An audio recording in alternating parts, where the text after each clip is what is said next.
दादा नमस्कार, तुमचं नाव सांगा प्रथम. मी राजेंद्र जगताप सर या प्रचार कमिटीचा प्रचार प्रमुख आहे आणि दादांचा निष्ठावंत कार्यकर्ता आहे. मी रिटायर्ड शिक्षक आहे आणि आता मी सक्रिय राजकीय जीवनामध्ये काम करतो आहे. आणि तसं तर माझं दादांचं 87 सालापासूनचे मी दादांचा सक्रिय कार्यकर्ता. सध्या काळात नोकरीच्या निमित्तानं बाहेर होतो. आता 5 वर्ष झालं मी दादांच्या सक्रियपणे काम करतो. आता आपण प्रचार प्रमुख पुण्यामध्ये संबोधत आहे.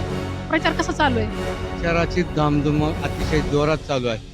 प्रचंड उत्साह आहे, कारण आमचा हा जिल्हा परिषद गटा जो आहे पंधरेचा जो उमेदवार आहे मंगेश पाटील, हा कार्यकर्ता असा आहे की जनसामान्यांचा हा कार्यकर्ता. नेहमीच कुठल्याही जाती धर्माचा विचार न करता प्रत्येक व्यक्तीच्या अडचणीला धावून जाणारा असा कार्यकर्ता. कारण यांचे आजोबाही तसेच होते, त्यांचे वडील तर त्याहीपेक्षा सामाजिक जीवनात जास्त राजकारण नंतर करायचे, परंतु त्याचा हा वारसा त्यांना लाभलेला आहे आणि नेतृत्व गुण करण्याची क्षमता त्यांच्यामध्ये आहे.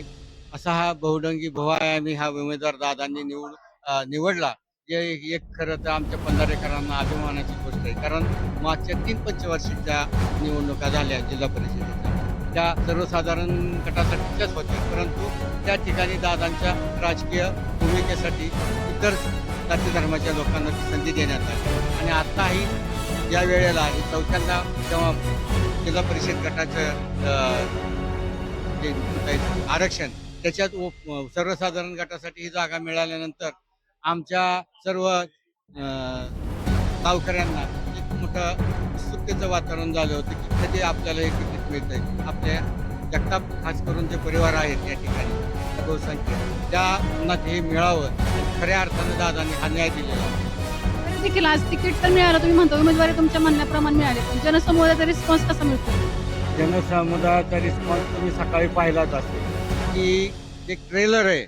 मी म्हणतो अभि पिक्चर तो बाकी आहे असं म्हणणं तर काय वावगं ठरणार नाही, कारण निकाल काय आहे ते आजच दिसून आलेला आहे. आमचा उमेदवार आणि त्याच्याबरोबरचे दोन्ही गणातले दोन्ही उमेदवार हे प्रचंड बहुमताने निवडून येणार हे मला अगदी आत्मविश्वासपूर्वक मला खात्री आहे. तर तुम्हाला काय वाटतंय गुलाल कोणाचा असेल?